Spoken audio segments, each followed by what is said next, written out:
welcome to Dad Matters. We've spoken before in the past, but it's really nice to get you on a Zoom call. We really want to talk about how kind of lockdown and parenting, and particularly being a dad, has been for you. So what's it like? What's your family situation like at the moment? How are you all living? So for most of lockdown, we've been at home in Stalybridge. So I have 4 children. My eldest is 17, and he usually lives in the week with his mum in Sale and comes to us at weekends, and then we share like summer holidays and things between us. So he's been at ours quite a bit because she's a key worker and has had to be at work.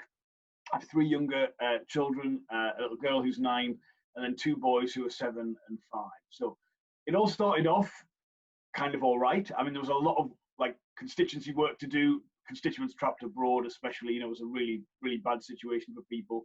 And then as all the government schemes came on, the furlough scheme and things like that, lots of people have very specific situations, and there was lots to find out and make sure people were getting the help they needed and all of that.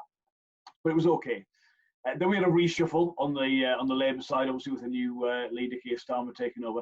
I got promoted to the Shadow Cabinet, so in any new job, you've got a lot to learn, a lot to do, a lot of people to get out there and see, even if it's remotely.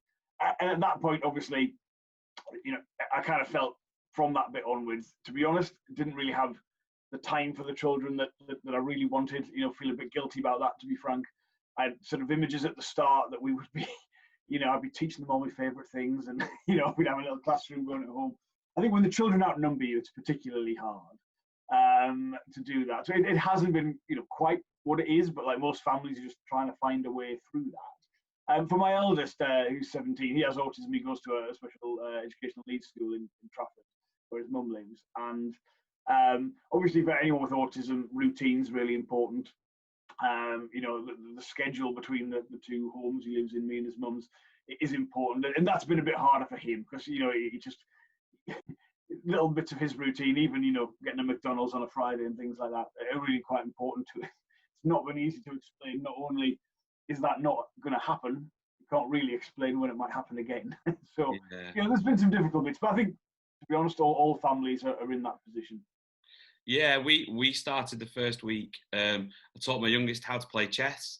I think we've had 3 games of chess in 12 weeks, so it's not actually taken off the way I thought it would. We did a lot of gardening in the first week, but now I've got a lot of more gardening to do to finish it, and I've not had the time. Yeah. It runs away with you, and you think at the beginning that maybe you've got all this time to do stuff, but it never really copes.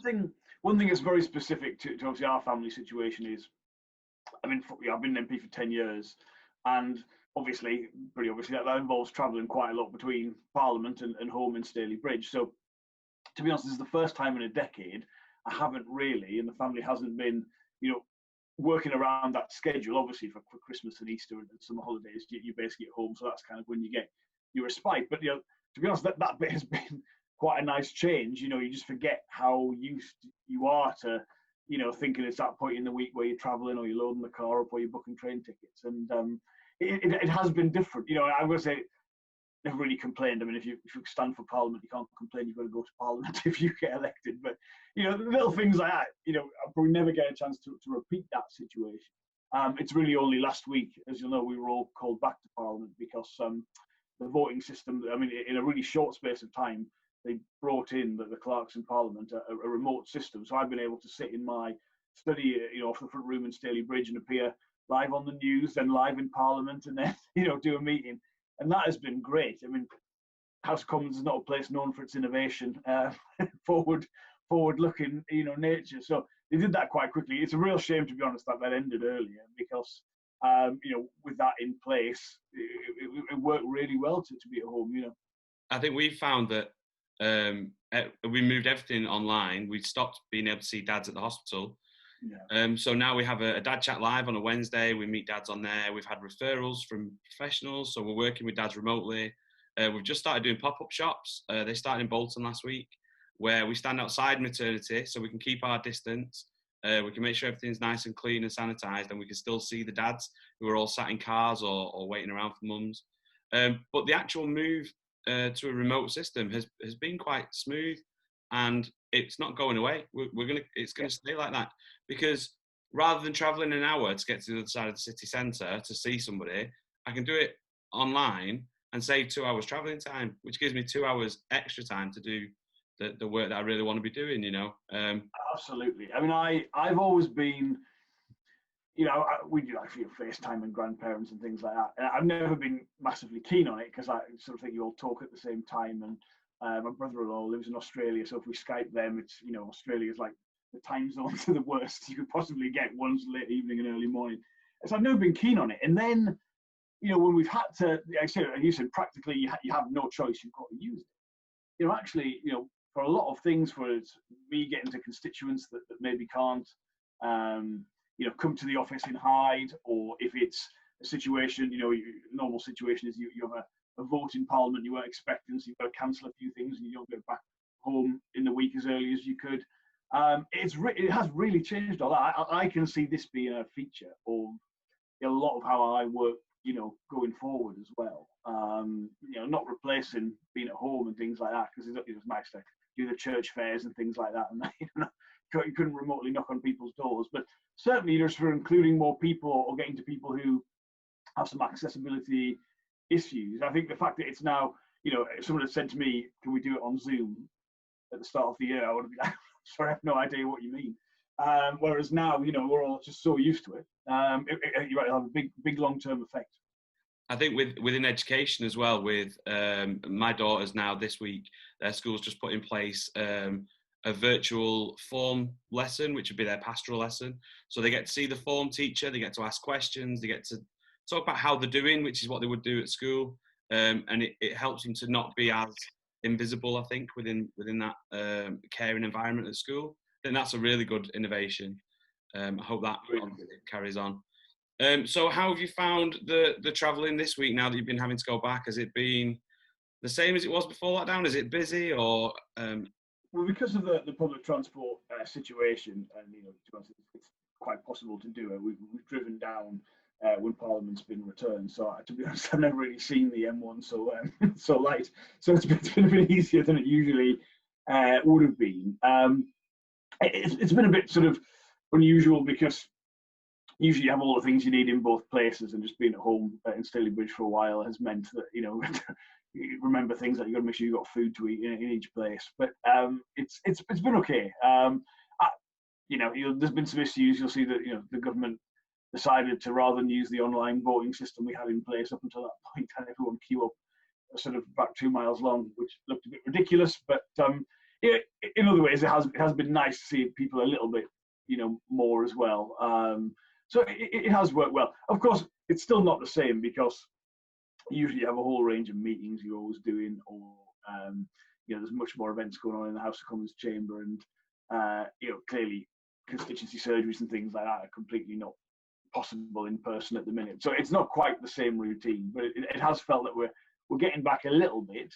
But obviously there are these very real concerns about a second wave and about the R rate going up, which is why the school return has had to be delayed. And I think people understand that, you know, it's going to be driven by evidence and science, and people weren't happy, to be frank, with the sense of an arbitrary date to go forward, especially when there is now this difference region to region as to where the infection rate is. So, you know, people are getting used to that. But I think certainly on schools, partly my worry now is, you know, okay, if we can't safely get people back, let's accept that, but let's make sure, you know, because there's still some families haven't got online learning facilities. You know, they haven't got access to the technology. And I think that's got to be a priority if that's where we're at, because, you know, otherwise that inequality, which has been a big feature of the lockdown, you know, if you've got a home and a garden and you can work from home in that, great. If you haven't got that, and you've got to go to work, or you haven't got the space at home, much tougher. And I think anything that we can do to you know, mitigate that has got to be, you know, put in place urgently.